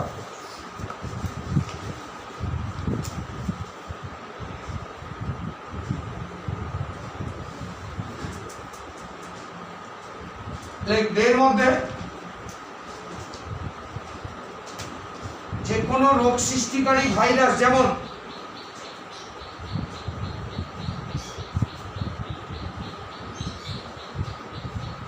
পক্সের অ্যান্টিজেন প্রবেশ করলে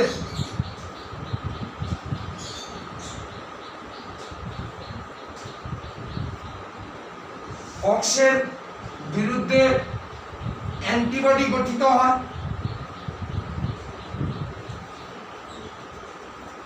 পক্সের বিরুদ্ধে অ্যান্টিবডি গঠিত হয় এবং তার ফলে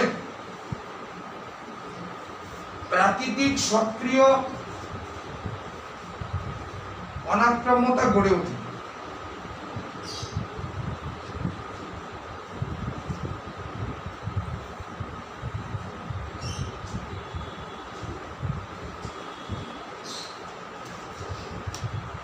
কৃত্রিম সক্রিয় অনাক্রম্যতা।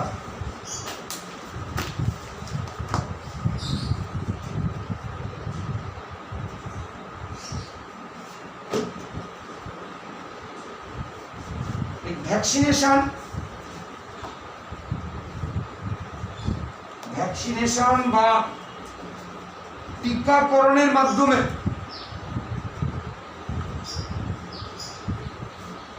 মানবদের কৃত্রিম সক্রিয় অর্জিত অনাক্রম্যতা গড়ে ওঠে।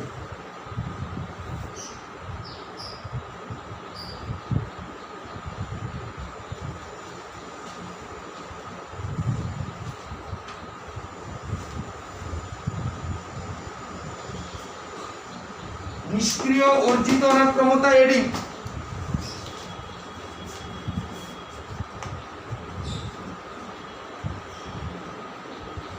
দাতা প্রাণীর দেহে উৎপন্ন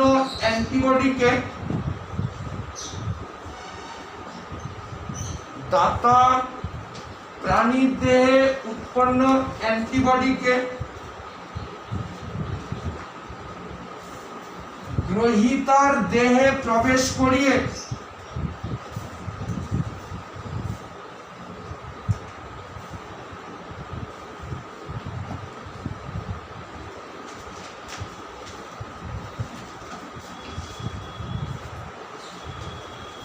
এই প্রকার অনাক্রম্যতা সৃষ্টি করা হয়।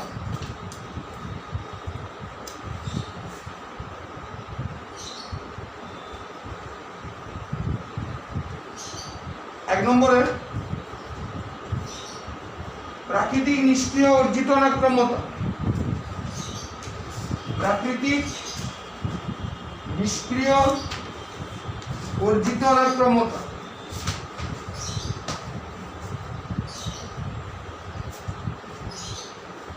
মায়ের থেকে দেহ থেকে আইজিজি ইমিউনোগ্লোবিউলিন, মায়ের দেহ থেকে আইজিজি ইমিউনোগ্লোবিউলিন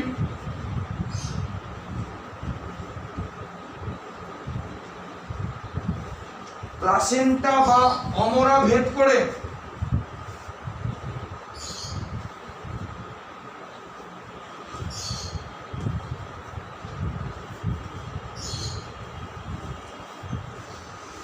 ভ্রূণের দেহে প্রবেশ করলে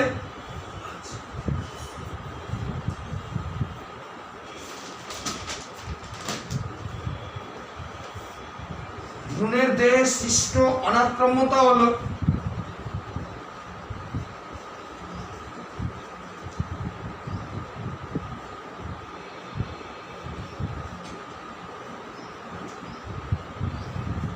এই প্রকার অনাক্রম্যতা।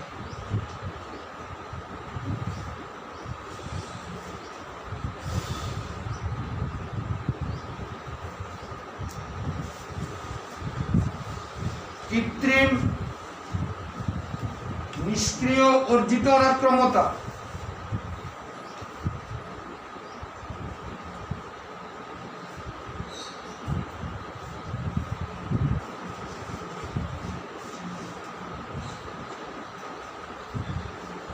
সর্পদংশনের চিকিৎসায় ব্যবহৃত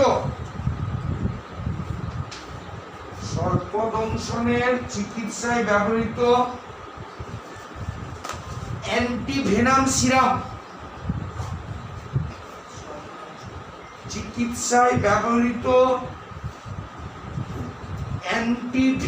সিরাম ব্র্যাকেটে এভিএস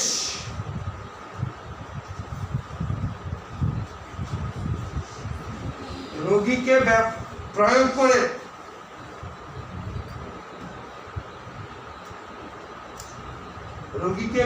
করে যে অনাক্রম্যতা সৃষ্টি করা হয়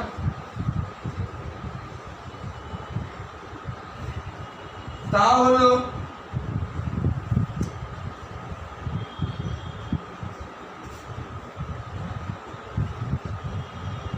এই প্রকার অনাক্রম্যতা।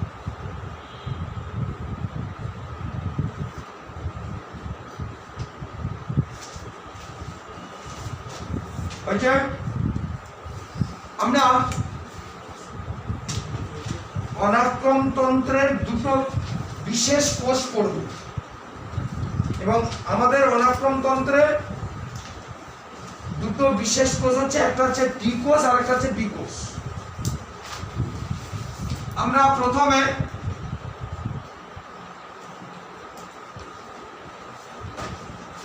টি লিম্ফোসাইট বা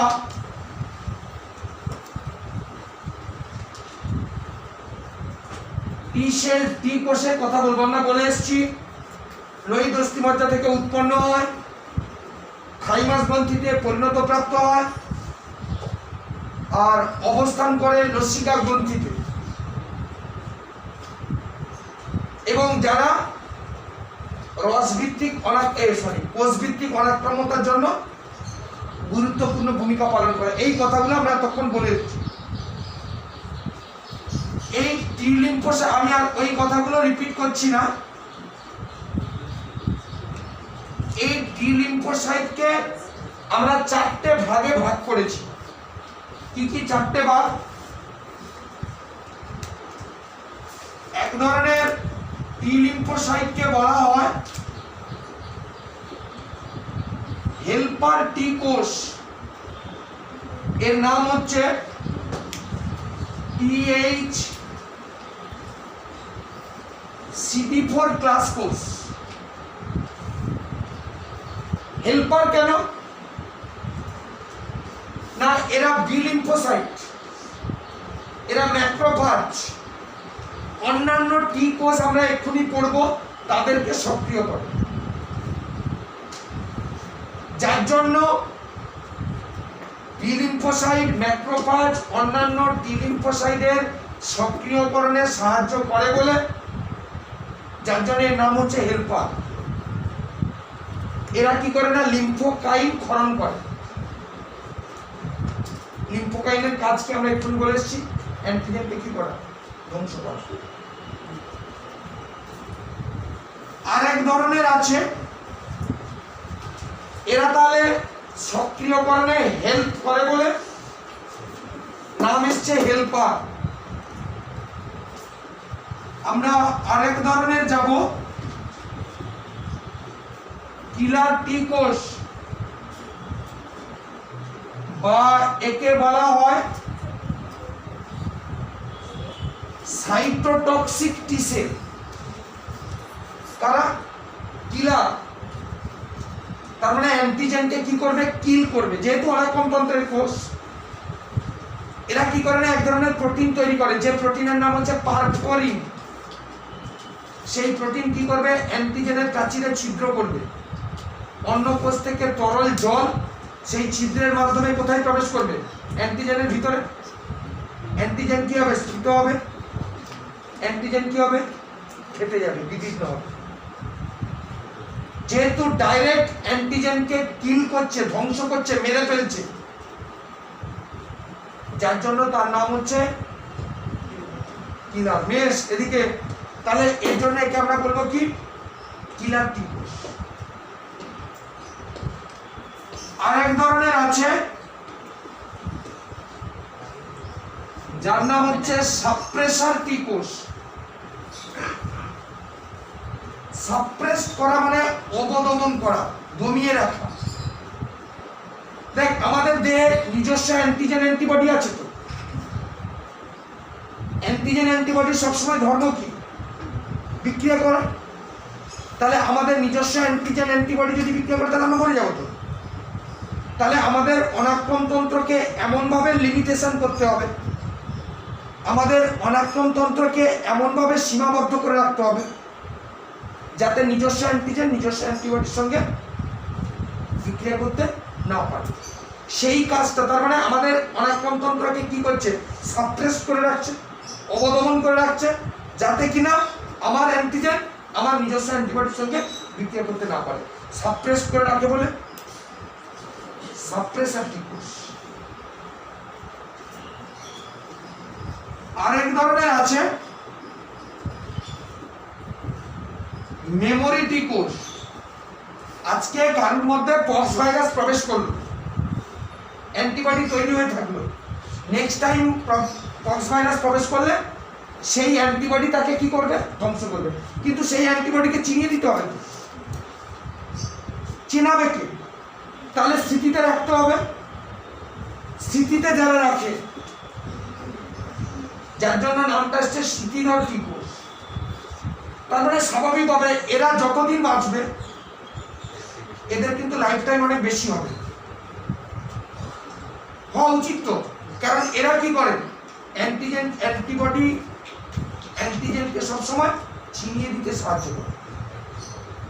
এই বিভিন্ন ধরনের টি লিম্ফোসাইট আমাদের অনাক্রমতন্ত্রে প্রত্যেকটা দেখ স্পেসিফিক এক একটা করে কাজ আছে। একই রকম ভাবে আমরা বি লিম্ফোসাইটের কথা পড়ে এসেছি। বি কোষ পার্টিকুলার বি লিম্ফোসাইট কেন নাম হয়েছে না, একবার সপোজ আছে, একবার এ হাতে খইনি, একবার এ হাতে খইনি, তাই তো। আমরা জেনে এসেছি যে পাখির, চিকেনের, মুরগির বার্সা ফেব্রিসিয়াস বলে একটা কোষ আছে, সেইখানে বিজ্ঞানটা সর্বপ্রথম আবিষ্কার করেছিলেন বলে নাম হচ্ছে বি লিম্ফোসাইট। এটা থাইমাস বলে টি লিম্ফোসাইট, এটা বার্সা ফেব্রিসিয়াস বলে বি লিম্ফোসাইট। উৎপন্ন হবে লোহিত অস্থিমজ্জা, পরিণত হবে সেখানে, অবস্থান করবে লসিকা গ্রন্থি। একে আমরা দুটো ভাগে ভাগ করি।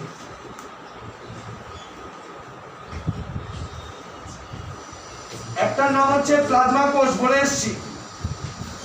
বি লিম্ফোসাইট বিভাজিত হয়ে প্লাজমা কোষ উৎপন্ন করে এবং প্লাজমা কোষ প্রতি সেকেন্ডে 2000 অ্যান্টিবডি তৈরি করে, পার সেকেন্ড 2000 অ্যান্টিবডি। এতটাই হাই রেটে এই অ্যান্টিবডি তৈরি করতে পারে। এই হচ্ছে প্লাজমা কোষ। আর 2 নম্বর এক ধরনের বি লিম্ফোসাইট আছে, একই রকম ভাবে মেমোরি টি কোষ। এই দুটো লিম্ফোসাইট, এই দুটো সেল রক্তকণিকা যারা আমাদের অনাক্রমণতন্ত্রে কি করে বা অনাক্রমণতন্ত্রে কি করে বিশেষ ভূমিকা পালন করে।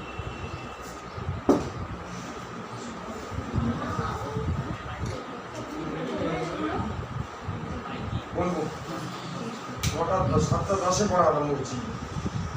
কি হলো, বন্ধ হচ্ছে? হ্যাঁ, পজ করতে বলে বন্ধ কর, এই খোল। খোলা লাইক টি লিম্ফোসাইট হেল্পার কোষ, হেল্পার টি কোষ। রেডি?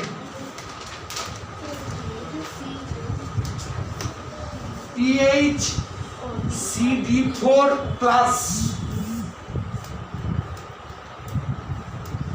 এই প্রকার টি কোষ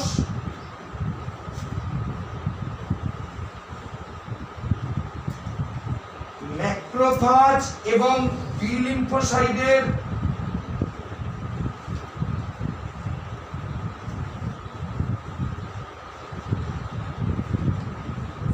সক্রিয়করণে সাহায্য করে।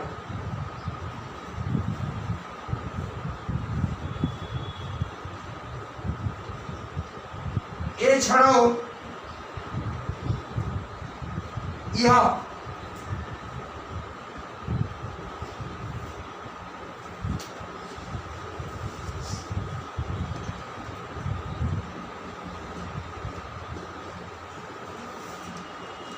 সাপ্রেসার টি কোষ, কিলার টি কোষ ইত্যাদিকে সক্রিয় করে।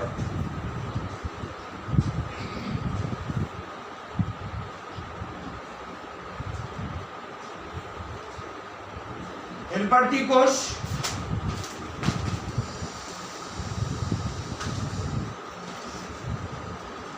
লিম্ফোকাইন প্রোটিন ক্ষরণ করে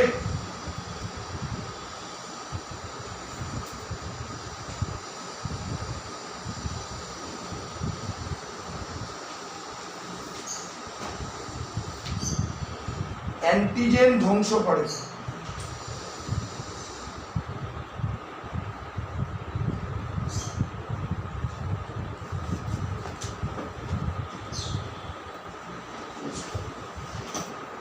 এরপরে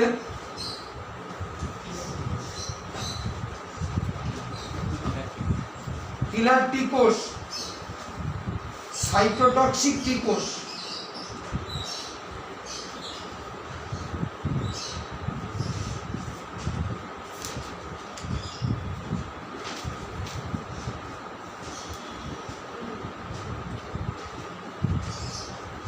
এই প্রকার টি কোষ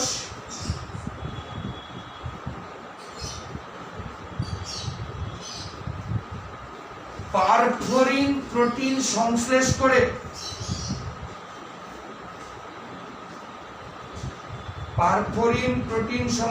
করে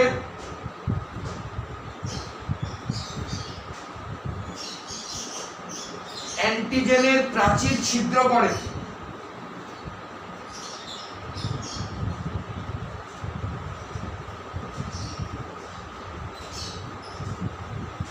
ফলে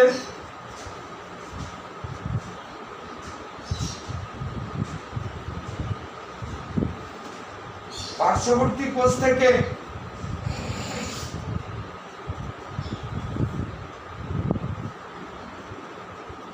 তরল অ্যান্টিজেনের মধ্যে প্রবেশ করে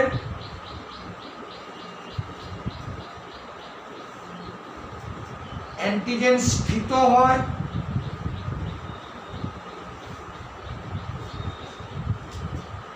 এবং অ্যান্টিজেন ফেটে যায়।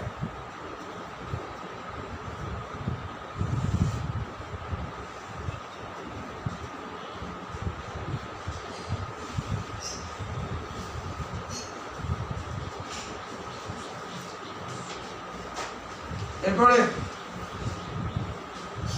সাপ্রেসার টি কোষ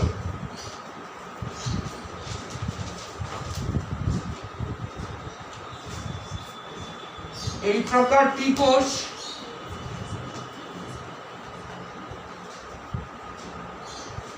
অনাক্রমতন্ত্রকে এমনভাবে সীমাবদ্ধ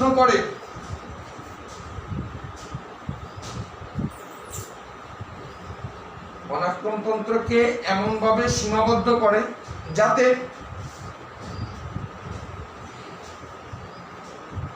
নিজস্ব অ্যান্টিজেন অ্যান্টিবডির সাথে বিক্রিয়া করতে পারে না।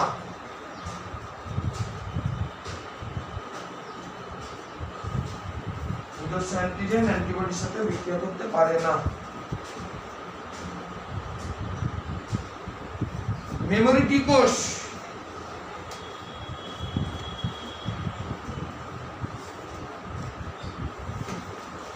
এই প্রকারটি কোষ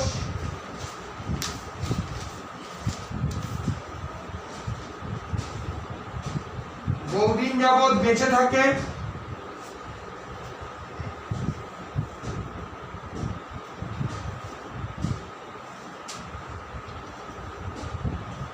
এবং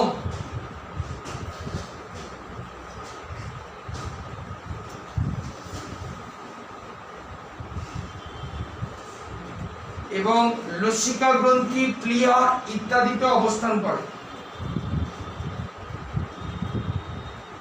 লসিকা গ্রন্থি প্লিহা ইত্যাদিতে অবস্থান করে। বি লিম্ফোসাইট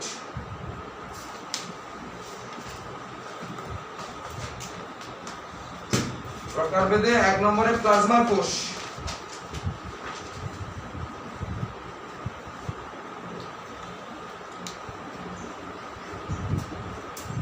লিম্ফোসাইট বিভাজিত হয়ে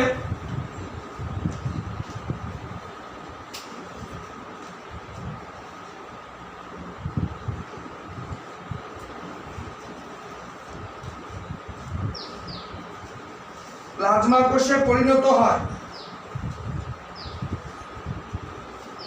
এবং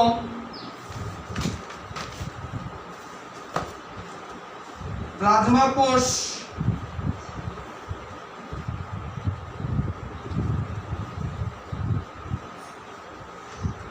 অ্যান্টিবডি উৎপন্ন করে।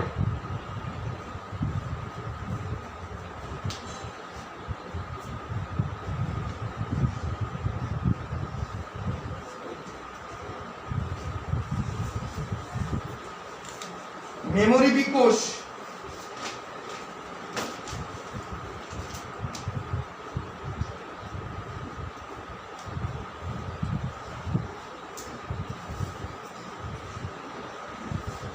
এই প্রকার বিকোষ অনেকদিন ধরে বেঁচে থাকে